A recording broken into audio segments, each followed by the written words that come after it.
Hello students, आज के lecture में हम एक्सरे मशीन के प्राइमरी सर्किट के बारे में पढ़ेंगे और साथ साथ ऑटो ट्रांसफार्मर को बहुत डिटेल में समझेंगे।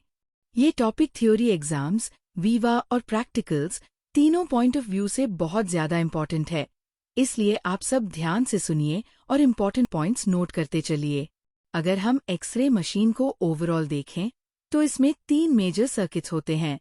प्राइमरी सर्किट, जिसे हम लो वोल्टेज सर्किट भी कहते हैं। सेकेंडरी सर्किट, जिसे हाई वोल्टेज सर्किट कहा जाता है। Filament circuit. हर सर्किट का अपना अलग अलग काम होता है और सभी सर्किट्स मिलकर ही एक्सरे प्रोडक्शन पॉसिबल बनाते हैं। लेकिन आज के लेक्चर में हम सिर्फ प्राइमरी सर्किट पर फोकस करेंगे और उसमें भी खास तौर पर ऑटो ट्रांसफार्मर को डिटेल में समझेंगे।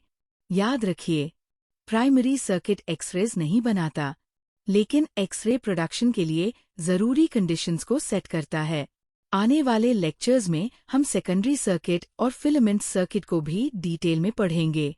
प्राइमरी सर्किट की डेफिनेशन समझे तो ये वह सर्किट होता है जो मेन पावर सप्लाई से इलेक्ट्रिकल एनर्जी लेता है।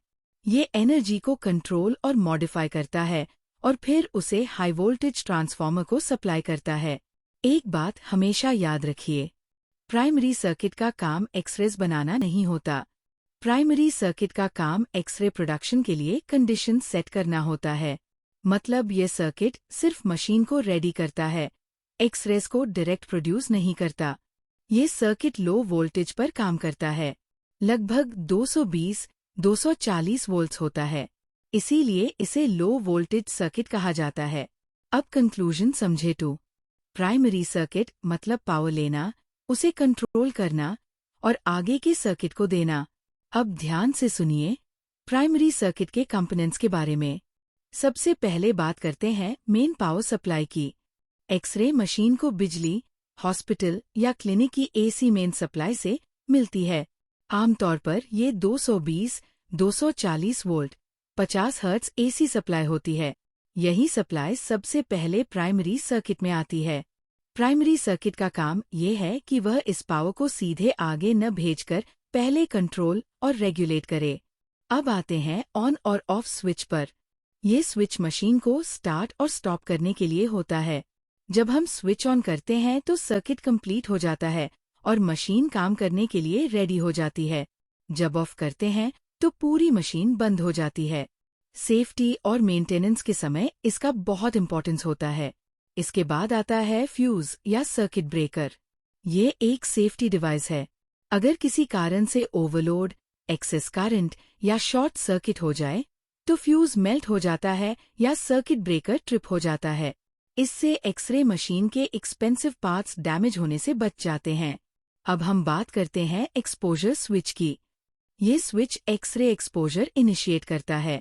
आमतौर पर ये 2 स्टेज स्विच होता है। पहले स्टेज में रोटर स्टार्ट होता है, यानी एनोड घूमना शुरू करता है। दूसरे स्टेज में एक्चुअल एक्सरे एक्सपोजर होता है। ऑपरेटर इसी स्विच से एक्सपोजर देता है। इसके बाद आता है टाइमर। टाइमर का काम है एक्सपोजर टाइम को कंट्रोल करना। मतलब एक्सरेज कितनी देर तक प्रोड्यूस होंगी, ये टाइमर डिसाइड करता है। टाइम को सेकंड्स या मिलीसेकंड्स में सेट किया जाता है। टाइमर इमेज डेंसिटी और पेशेंट रेडिएशन डोज दोनों को अफेक्ट करता है। अब सबसे इम्पॉर्टेंट कंपोनेंट की बात करते हैं, यानी ऑटो ट्रांसफार्मर। ऑटो ट्रांसफार्मर को हम प्राइमरी सर्किट का हार्ट कहते हैं। ये एक स्पेशल टाइप का ट्रांसफार्मर होता है जिसमें सिंगल वाइंडिंग होती है। इसका मेन काम होता है वोल्टेज सिलेक्शन और एडजस्टमेंट करना। ऑपरेटर जब केवीपी सेलेक्टर चेंज करता है तो ऑटो ट्रांसफार्मर के डिफरेंट टैप्स यूज होते हैं और अलग अलग वोल्टेज सिलेक्ट होता है। यही सिलेक्टेड वोल्टेज आगे हाई वोल्टेज ट्रांसफार्मर को दिया जाता है और वहीं से केवीपी कंट्रोल होता है। इसलिए कहा जाता है कि auto transformer indirectly KVP control करता है और इमेज क्वालिटी पर इसका डायरेक्ट इफेक्ट पड़ता है। तो इस तरह से आप समझ सकते हैं कि प्राइमरी सर्किट का काम है पावर को लेना, उसे सेफली कंट्रोल करना, सही वोल्टेज सिलेक्ट करना और फिर उसे आगे हाई वोल्टेज सर्किट तक भेजना। स्टूडेंट्स, ध्यान से सुनो, प्राइमरी सर्किट का सबसे इम्पॉर्टेंट कंपोनेंट होता है ऑटो ट्रांसफार्मर। ऑटो ट्रांसफार्मर ऐसा ट्रांसफार्मर होता है जिसमें सिर्फ सिंगल वाइंडिंग, एक ही कॉइल होती है। इसी वाइंडिंग पर मल्टीपल टैपिंग पॉइंट्स होते हैं। इन टैपिंग पॉइंट्स की मदद से हम वोल्टेज इंक्रीज या डिक्रीज कर सकते हैं। इम्पॉर्टेंट पॉइंट याद रखना, ऑटो ट्रांसफार्मर में सेपरेट प्राइमरी और सेकेंडरी कॉइल्स नहीं होती। इसमें सिर्फ वन कॉमन वाइंडिंग होती है। इसी वजह से प्राइमरी और सेकेंडरी इलेक्ट्रिकली कनेक्टेड रहते हैं और इसलिए इसमें इलेक्ट्रिकल आइसोलेशन नहीं होता। स्टूडेंट्स, अब हम ऑटो ट्रांसफार्मर के फंक्शंस पढ़ेंगे। ये topic exam point of view से बहुत इंपॉर्टेंट है, इसलिए ध्यान से सुनिए। 1. KVP selection, most important. Students, सबसे पहले समझिए केवीपी का मतलब। KVP kilovolt peak. KVP x-ray beam की क्वालिटी और पेनिट्रेशन पावर डिसाइड करता है। अब ध्यान देने वाली बात यह है, केवीपी कंट्रोल ऑटो ट्रांसफार्मर। जब आप कंट्रोल पैनल पर केवीपी सिलेक्ट करते हो, तो असल में आप क्या कर रहे होते हो? आप ऑटो ट्रांसफार्मर का टैपिंग पॉइंट सिलेक्ट कर रहे होते हो। अलग अलग टैपिंग पॉइंट्स, अलग अलग वोल्टेज आउटपुट और उसी से रिक्वायर्ड केवीपी सेट होता है। इसलिए याद रखिए, केवीपी सिलेक्शन का काम ऑटो ट्रांसफार्मर करता है। दूसरा इम्पॉर्टेंट फंक्शन है voltage adjustment. Auto transformer voltage को इंक्रीज भी कर सकता है, डिक्रीज भी कर सकता है। एग्जाम्पल, मान लो इनकमिंग वोल्टेज 220 वी है। ऑटो ट्रांसफार्मर इस वोल्टेज को एडजस्ट करता है और फिर रिक्वायर्ड बटा desired voltage high voltage transformer को सप्लाई करता है। यानी ऑटो ट्रांसफार्मर इनकमिंग वोल्टेज को डायरेक्टली आगे नहीं भेजता, पहले उसे एडजस्ट करता है। 3. Line voltage compensation. Students, hospital की इलेक्ट्रिक सप्लाई हमेशा स्टेबल नहीं होती। कभी वोल्टेज कम हो जाता है, कभी वोल्टेज ज्यादा हो जाता है। ऐसी कंडीशन में ऑटो ट्रांसफार्मर का रोल बहुत इंपॉर्टेंट होता है। ऑटो ट्रांसफार्मर लाइन वोल्टेज की फ्लक्चुएशंस को करेक्ट करता है, वोल्टेज को कांस्टेंट बनाए रखता है। इसका फायदा, एक्सरे आउटपुट कंसिस्टेंट रहता है, इमेज की क्वालिटी स्टेबल रहती है। फाइनल याद रखने वाली बात, ऑटो ट्रांसफार्मर के main functions: KVP selection, voltage adjustment, line voltage compensation. Students, चलिए अब ऑटो ट्रांसफार्मर की वर्किंग को स्टेप बाय स्टेप समझते हैं।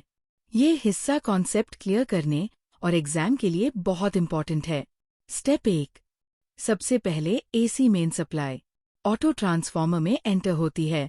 स्टेप 2, अब ऑपरेटर कंट्रोल पैनल से रिक्वायर्ड केवीपी सिलेक्ट करता है। याद रखिए, केवीपी सिलेक्ट करना मतलब ऑटो ट्रांसफार्मर का टैपिंग पॉइंट सिलेक्ट करना। स्टेप 3, ऑटो ट्रांसफार्मर की सिंगल कॉइल पर अलग अलग टैपिंग पॉइंट्स होते हैं। ऑपरेटर द्वारा सिलेक्ट किया गया particular tap required voltage output देता है।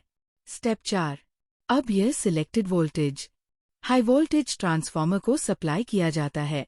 स्टेप 5, हाई वोल्टेज ट्रांसफार्मर इस वोल्टेज को केवी रेंज किलोवोल्ट्स में कन्वर्ट करता है, यानी low voltage high voltage.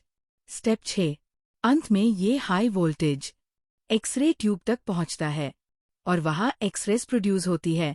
Students, एक बात क्लियर रखिए, auto transformer high voltage produce नहीं करता, ये सिर्फ वोल्टेज को एडजस्ट, इंक्रीज या डिक्रीज करता है। याद रखिए, हाई वोल्टेज प्रोड्यूस करने का काम हाई वोल्टेज ट्रांसफार्मर करता है, जबकि ऑटो ट्रांसफार्मर का काम केवल वोल्टेज सिलेक्शन और एडजस्टमेंट है।